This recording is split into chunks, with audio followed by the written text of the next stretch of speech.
তোর এত বড় সাহস, তুই আমার সাথে বেইমানি করলি, তোর আজকে মারিয়ে ফেলাবো। মারিস নে বন্ধু, খোলাস ছাড়। বেইমানি আমি করিনি। এই দাঁড়া। এই থাম থাম থাম, কি শুরু করেছিস তুই? কি শুরু করেছিস? থাম, কি সমস্যা কি তোর? আবার শুরু করেছিস, কি সমস্যা? আরে ভাই, রোকবো না তা কি করবো? ও আমাদের শখের বাইকটা চুরি করে বেঁচে দিয়েছে। আমিই বিক্রি করেছি আমাদের কষ্টের টাকার কিনা বাইক, ওই আমিই বেচে দিছি। এই তোর মতন ওই বিশ্বাসঘাতক বন্ধু আমার আর লাগবে না। তুই টাকার জন্য আমাদের শখের বাইকটা বেঁচে দিলি। টাকার জন্য না রে বন্ধু, তোর বোন মিমামারে আজকে সকালে ফোন দিয়ে কান্দিল, বলতিল মার অপারেশনের জন্য নাকি টাকা লাগবে। আর এই কথা বলতি তোরে নিষেধ করেছে।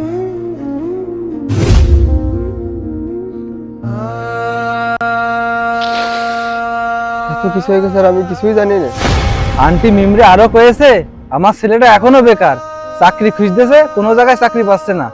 এইসব কথা কলি টেনশনেও ভেঙে পড়বে না, কিন্তু মিম উপায় না পেয়ে শেষমেশ আমারে জানাইছে তুই বেকার বলে আন্টির এত বড় অসুস্থতার কথা তোর কাছে গোপন করেছে, তোরে জানায়নি।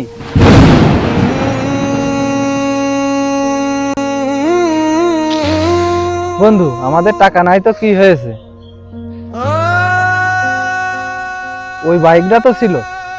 আজকে নাই বাইক নেই, সামনে আরো ভালো বাইক কিনতে পারবো, কিন্তু মার এই অপারেশনটা যদি আটকায় যেত তুই বাঁচতে পারতিস।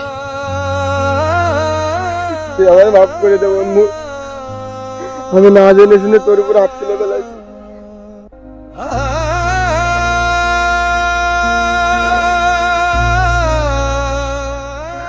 আমার মা আমি বেকার বলে এত বড় একটা কষ্ট নিজের ভিতরে চাপা দিয়ে রাখলো।